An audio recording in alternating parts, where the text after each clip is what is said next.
Hi, we're going to be talking about the approach to abdominal pain for patients who present to the emergency department.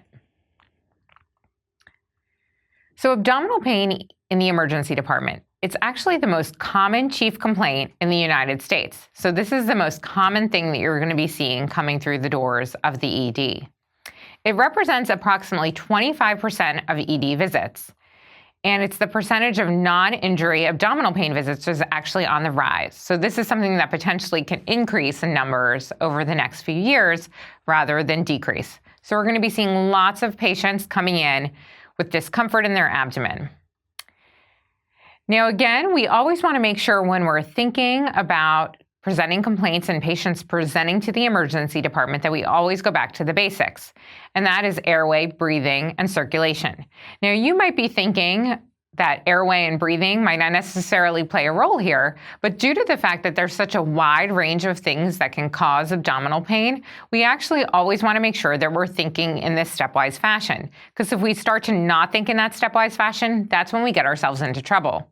Circulation can definitely play a role here, especially in settings where you're concerned that someone could have a life-threatening cause of their abdominal pain, such as a AAA. So we always want to make sure that we're thinking about this.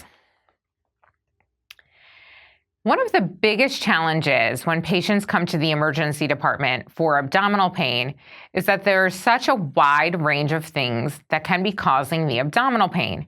And they vary from things that are benign, things like GERD or gastroesophageal reflux, a viral illness that for the most part, most patients can really tolerate on their own. They may be uncomfortable, they might have some belly pain and some vomiting and diarrhea, but for the most part, patients will be okay. Then they range to more serious things, such as appendicitis, bowel obstruction, diverticulitis, pancreatitis, and kidney stones. And these potentially have very serious implications. Some of these require surgical interventions. Some of these require admission to the hospital for IV antibiotics, IV fluid replacement. Pancreatitis can become very severe and can really cause serious problems for patients down the line. Kidney stones can lead to obstruction and urinary tract infections, which can then lead to sepsis. So we definitely need to make sure that we're thinking about these more serious causes.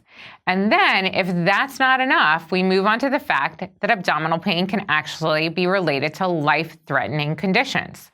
So an abdominal aortic aneurysm can cause abdominal pain. And that is obviously something that can be very, very serious and life-threatening for a patient. Patients can bleed out very rapidly from abdominal aortic aneurysms that rupture. A ruptured ectopic pregnancy also poses significant challenges. Perforation of the GI tract. That's something that requires emergent surgical intervention. The patient needs to go to the operating room emergently. So when we're thinking about patients who come into the emergency department with belly pain, we have to be thinking about this whole spectrum of things. We can't just be thinking about the benign things or the life threats. We have to be thinking about all the things that are benign, more serious, and then those life-threatening conditions. Because if we're not thinking broadly in this situation, that's how we run into problems and we come up with a misdiagnosis. We come up with an incorrect diagnosis. So always maintaining that high level of suspicion. Now, there are also extra-abdominal things that can cause abdominal pain. So things outside the belly. So as if things weren't complicated enough already, we're going to go ahead and complicate them even further. Myocardial infarction is a classic example of extra-abdominal things presenting with belly pain.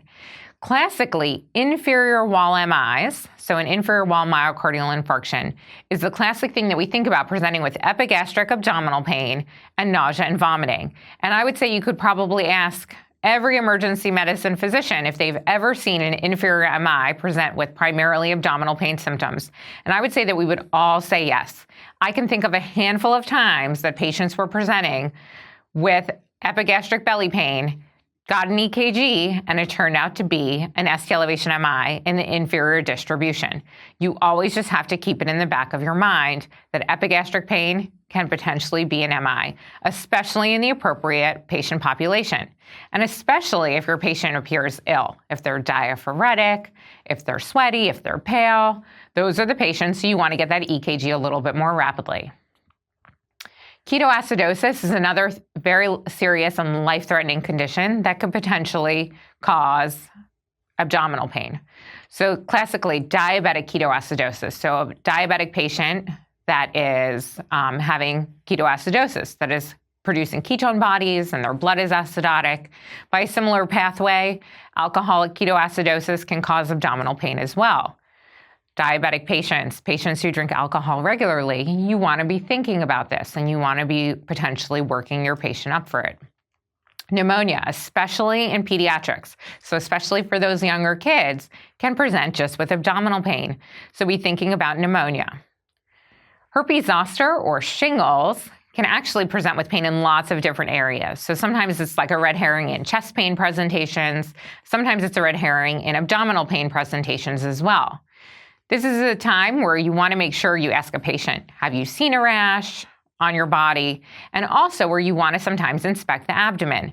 Again, this is something where every so often you go ahead and you take a look at the belly and you see in that dermatomal distribution shingles in that area where that patient is complaining of pain. So just make sure you keep it in the back of your mind and that you're thinking about that when someone comes in complaining of pain.